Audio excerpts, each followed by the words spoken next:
Papa-change oil muna tayo sa ating motor. Yan. Tsaka papalitan natin to kasi ang pangit ng pagkagawa. Bili muna tayo ng grip para sa... Hello my friend. Do you have handles for beat version? Yeah, that kind of beat. And grip, Yeah. something like that. Can I go in? Yeah, sure. I have to go in.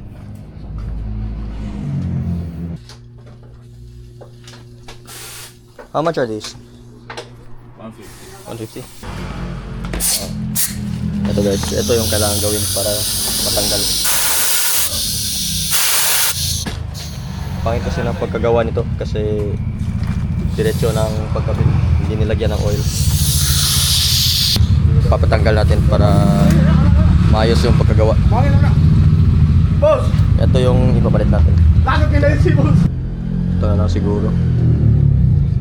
May silver dito sa dulo. Gusto ko sana ganito. Ito silver. Pero wala. Black lang. Ah, ito may black.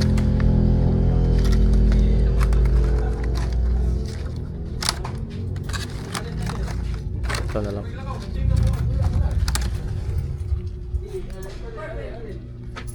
Mas maganda to.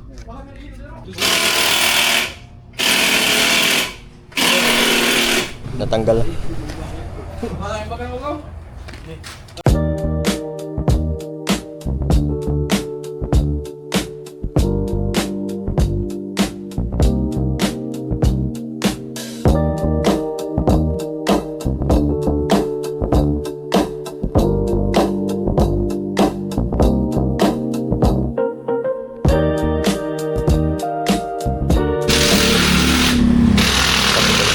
Tapos na yung ating handle.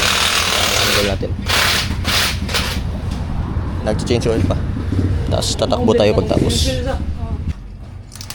Ito na naman yung ating papapalitan sa susunod. Kasi may kalawang na eh. Kailangan ng papalitan. Tsaka ito din, papalitan din natin ito.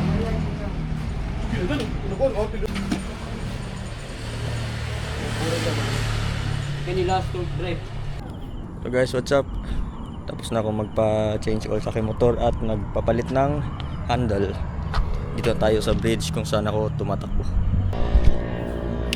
Tatakbo lang ako ng mga at least 15 minutes. 15 to 20 minutes lang. Hindi ako masyadong magtatagal dito. Kasi nga bukas may sparring tayo. Para naman hindi masyadong mapagod yung ating mga binti. Tingnan naman pormahan natin, naka all green tayo. All green. Ba tayo?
Kakatapos ko lang tumakbo ng 15 minutes.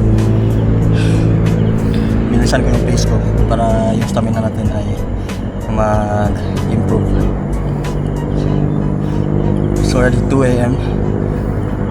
Tapos na tayo. Hindi ko alam kung ilang kilometers yun, pero sa time is 15 minutes. Alam ko madaling araw na. It's already 2 AM.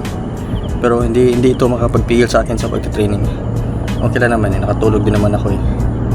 Kung kaya ng katawan mo, gawin mo. Hindi na ako gaya ng dati na nag-aaksaya ng oras sa training. Dati kasi, mga ganitong oras tulog na ako. Kahit kakagising ko lang is wala akong ginagawa, tulog lang sa training. Hindi ako ma-attend kasi nga ayaw kong mag-training kasi nakakapagod. Pero ngayon, I learned something different. Because of that pass, I was able to see what's good and what's not. I had this short realization of regrets. How much more in the future. It's gonna be much more painful than now. And that short time of regret taught me to get up, to work, and to persevere, to be able to reach my dreams and have it. Ayaw kasi na darating yung time na mas magsisisi ako dahil sa hindi ko ginawa yung training and dahil hindi ko naabot yung pangarap ko. No.